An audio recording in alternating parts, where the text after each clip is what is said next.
Hi everybody, it's Leanne and welcome to my YouTube channel. This is the first time using my new microphone, so I'm sorry if I sound a little bit awkward, I definitely feel it. But today I'm doing my first piece using coloured pencils and a solvent. It was actually done before Christmas, but took a bit longer than expected, so decided to leave it till the new year. In the past, I used to just layer coloured pencils dry, basically burnishing them, although I didn't know that was what it was called when I was a child. And I'd always get fed up when I didn't get the effects I was after. Looking on YouTube, as you do, I come across Lisa Clow from Larkry Fine Art. I'll link her channel in the description box, and saw that she was using solvent to blend her coloured pencils, which was a bit of a revelation for me, and so I decided that I was going to give it a go. Yeah, the background is basically a lot of layers, so I use small circular and oval pencil marks very lightly. Last thing you want to do is damage the paper.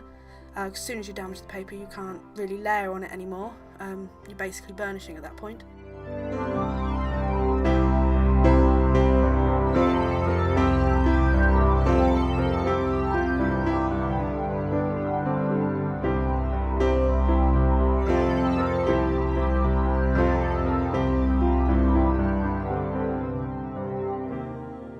So, as you can probably see, I put a few layers down of pretty much every green that was in the set of Polychromos pencils I had. And then after I'd got a few layers on, I would grab a synthetic filbert brush. They're definitely not my best brushes.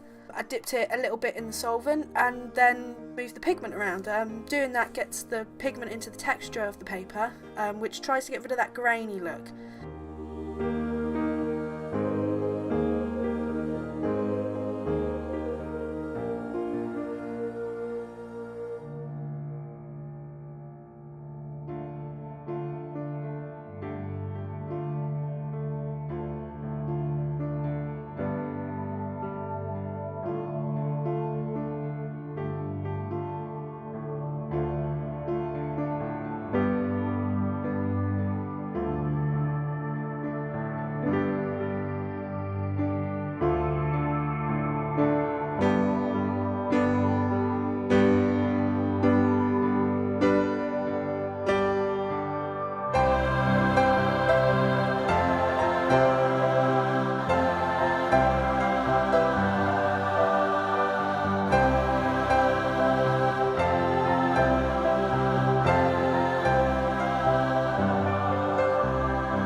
The background took a fair few layers to get the colours right. A lot of the greens I was using were just a little bit too bright, they're a little bit too springy, so I kept trying to layer over them with more olive greens and browns and greys to try and get colours I was after. Because I was using solvent, I was able to layer very lightly, and if the colour wasn't quite right I could try and layer another colour over it and see if I could either brighten it up or make it more blue or more green or more grey. Using the solvents actually allowed me to do that fairly easy. It just took a very long time. It's a very slow medium. As you can see, I'm still doing the background. Just could never get it right, kept putting more blues and more browns. But in the end I actually got the colours that I was looking for. Just took a little bit of trial and error. This has actually been done on a 5x7 inch hot press watercolour paper. I think it's a Rowney Langton paper that I used. It's actually quite nice. I've not used hot press watercolour paper for actual watercolours, which is actually something I plan to do soon. Won't be for my next video, but it will probably be for the one afterwards. And it worked really well. There's no way I could have got this effect with cold press watercolour paper, which is the watercolour paper I usually use.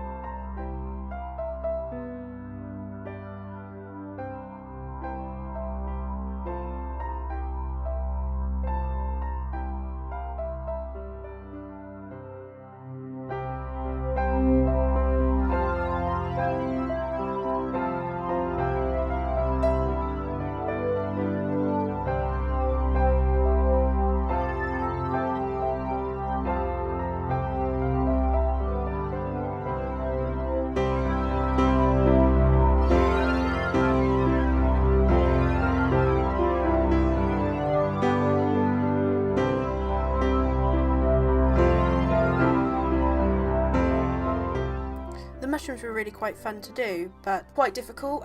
You didn't see it at the beginning of the video because I actually cut it out because it was a bit boring to watch, but you could just see there that I was actually putting white pencil down.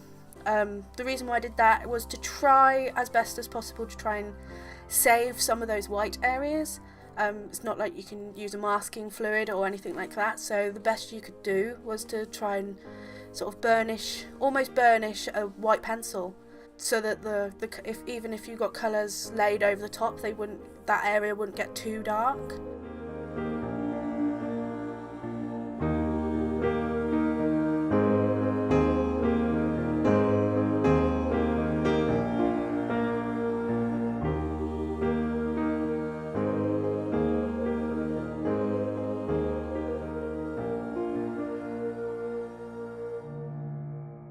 As this was a Fly Agaric mushroom, which is those traditional fairy tale type mushrooms that you always see in picture books, like the red with the white spots.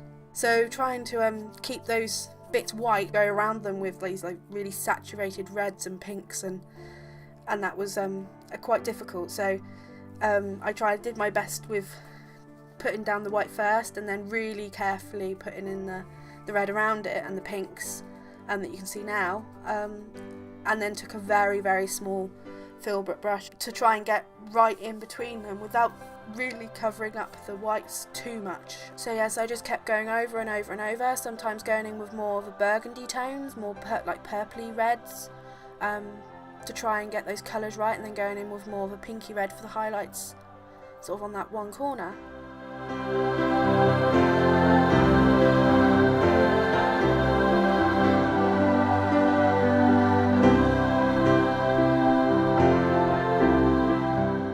Then with the white parts, I still wanted them to look 3D. I didn't want them to look like flat white spots. It kind of didn't look realistic enough, which was the sort of effect I was going for.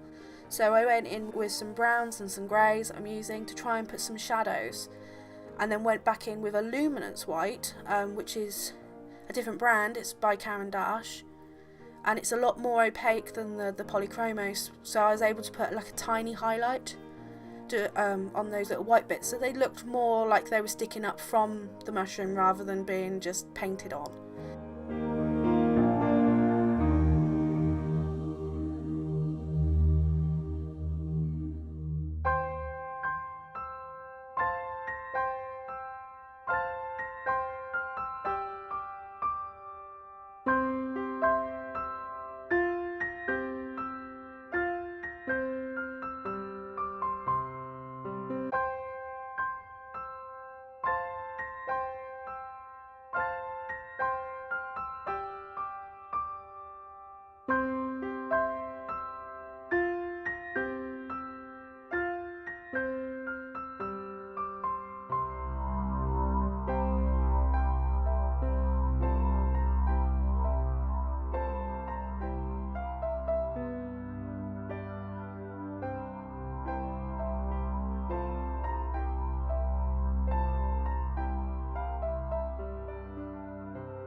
With this piece I found that actually getting the contrast was really important.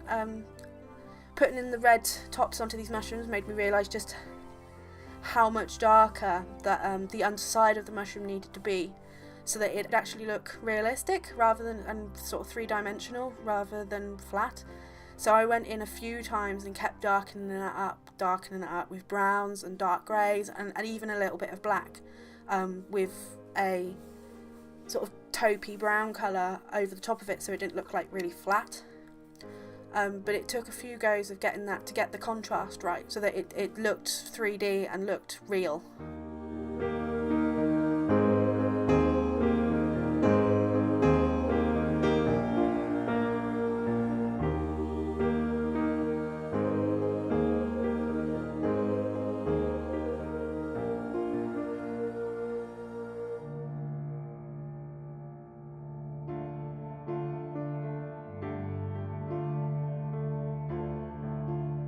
The grass at the bottom is also out of focus, very much like the background. In hindsight, I probably should have done that earlier instead of trying to cover up the bottoms of the mushrooms. It took a fair few layers and darkening it up, but I think I got the effect that I was after. So here's the finished piece. I really hope you like it. I'm quite proud of it. Please feel free to subscribe. I have videos coming out every single week. All the links to my social media account and my website will be in the description box below. And have a great week, and I'll see you soon. Goodbye.